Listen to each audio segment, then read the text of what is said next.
더 과감한 혁신에 나설 때가 되었습니다. 염려하시는 분들도 있는 것으로 알고 있습니다.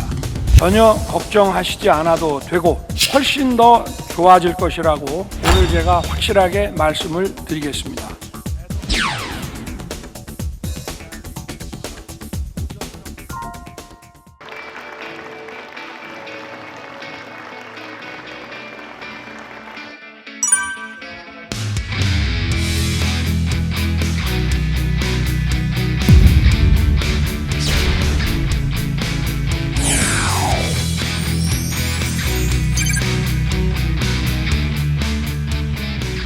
여러분 반갑습니다. 대한민국의 과학 수도 대전에서 국민 여러분을 이렇게 만나 뵙게 돼서 기쁩니다. 특히 오늘 민생 토론회가 열린 이곳 대덕 연구단지에는 대한민국 과학의 도전적 역사가 고스란히 담겨 있습니다. 1973년에 박정희 대통령의 해안으로 대덕 연구단지를 건설한 이후 대덕에서 이루어낸 수많은 성과들이 우리나라 경제와 산업 발전의 토대가 되었습니다. 지금은 17,000여 명의 박사급 인재들과 26개 출연기관 그리고 2,400여 개의 기업, 7개의 대학이 모여 매년 21조 원 이상의 부가가치를 창출하고 있습니다. 이제 이러한 성과의 토대 위에 더 과감한 혁신에 나설 때가 되었습니다. 저와 우리 정부는 대한민국이 첨단 과학기술로 세계를 선도하고 퍼스트 무버로 도약할 수 있도록 온 힘을 쏟을 것입니다.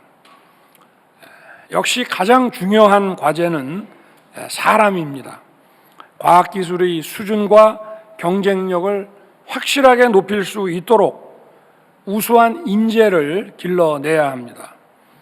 정부는 국가연구개발 시스템을 민간이 하기 어려운 원천기술과 또 실패를 상관하지 않는 도전적 혁신적 R&D에 집중할 수 있도록 제도와 예산을 개혁해 나가고 있습니다. 미래 세대와 기성 연구진을 이어주는 신진 연구자 지원 프로그램도 대폭 강화했습니다. 그런데 이러한 혁신 과정에서 지원이 줄어드는 것은 아닌지 염려하시는 분들도 있는 것으로 알고 있습니다. 전혀 걱정하시지 않아도 되고 오히려 훨씬 더 좋아질 것이라고 오늘 제가 확실하게 말씀을 드리겠습니다. 먼저 우리 이공계 학생들이 학비나 생활비 걱정을 덜고 학업과 연구에 매진할 수 있도록 전폭적인 지원을 펼칠 것입니다. 특히 과학기술계의 20년 수건인 대학원생 연구생활 장학금 지원을 본격적으로 시작하겠습니다. 국가연구개발에 참여하는 모든 전일제 이공계 대학원생들에게 석사는 매월 최소 80만 원, 박사는 매월 최소 110만 원을 빠짐없이 지원할 것입니다. 또한 학부생만을 대상으로 대통령 과학 장학생을 선발해 왔는데 이번에는 대학원생까지 대상을 확대하고 장학금 규모도 1인당 연평균 2,500만 원 수준으로 지급하기로 했습니다. 이러한 지원을 계속 확대해서 이공계 학생들이 생활비 걱정에서 벗어나 공부와 연구에 전념하도록 할 것입니다. 출연 연구기관 시스템 혁신에도 더욱 박차를 가할 것입니다.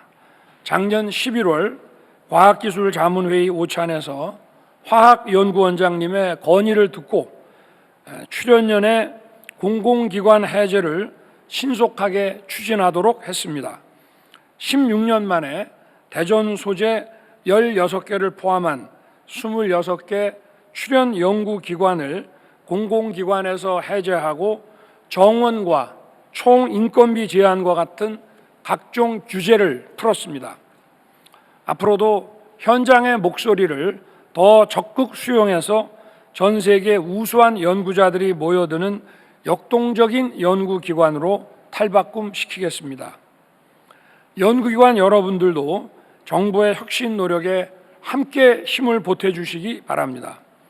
세계 유수의 연구기관들과 경쟁하려면 기관 간 벽을 허물고 연구자들이 자유롭게 교류하며 협력할 수 있어야 합니다. 또 우수한 연구자들을 유연하게 채용할 수 있도록 보상체계와 조직, 인사 운영체계도 업그레이드 해 주시기 바랍니다. 각 분야에서 정부 출연 연구기관들이 세계를 선도하는 연구기관으로 성장할 수 있도록 힘써 주시기 바라며 정부도 적극 뒷받침하겠습니다. 우리 과학이 한 단계 더 도약하기 위해 과학 수도인 대전도 리모델링을 해야 합니다. 대전에서 우수한 인재들이 성장하고 세계적인 연구기관이 커 나갈 때 대한민국의 과학도 더 발전할 수 있습니다. 대전의 과학발전 성과들을 대전 시민들께서 마음껏 누리면서 힘을 모을 수 있도록 만들겠습니다. 저와 정부는 대전의 공간과 인프라를 혁신적으로 바꿔 나갈 것입니다. 과학수도 대전의 명성에 걸맞는 첨단 도시로 키워 나가겠습니다.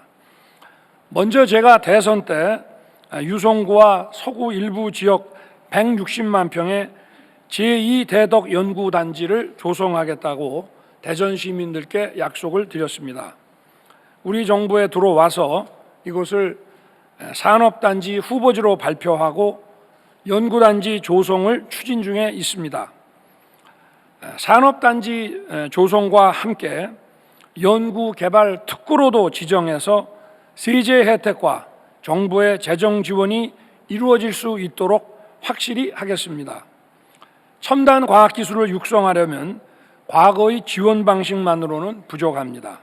미국의 보스턴 바이오 클러스터처럼 연구 개발과 법률, 금융, 회계 등 서비스 산업이 유기적으로 결합되어야 합니다. 이렇게 되어야 연구 개발 성과가 높은 경제적 가치로 이어지고 또 재투자로 선순환되어 연구 개발을 더 활성화시킬 수 있습니다.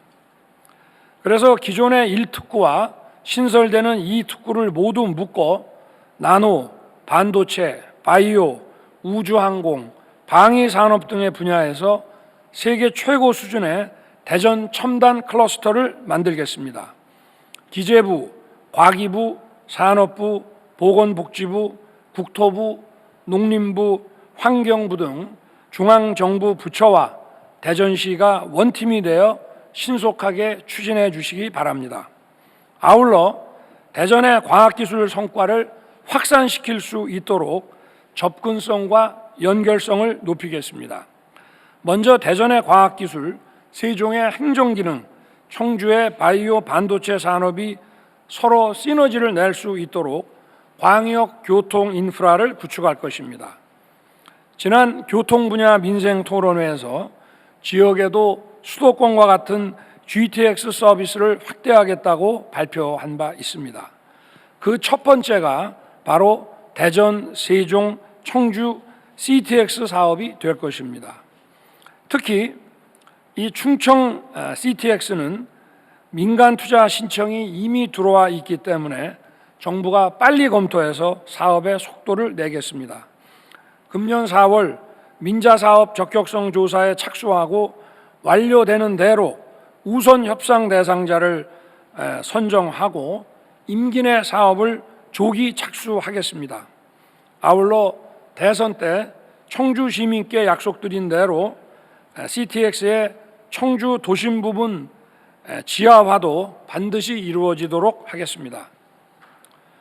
한편 대전을 교통의 요주로 만들었던 경부선과 호남선 철도가 지금은 대전을 동서로 단절하고 도시 발전을 저해야 하는 요소가 되었습니다.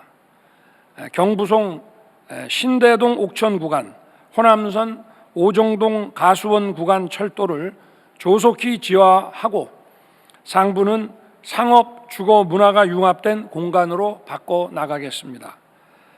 내년 철도 지하와 종합계획을 수립하고 26년부터 대전 철도 지하화 기본계획 수립에 착수하는 등 착공 기반을 제 임기 내에 반드시 마련할 것입니다.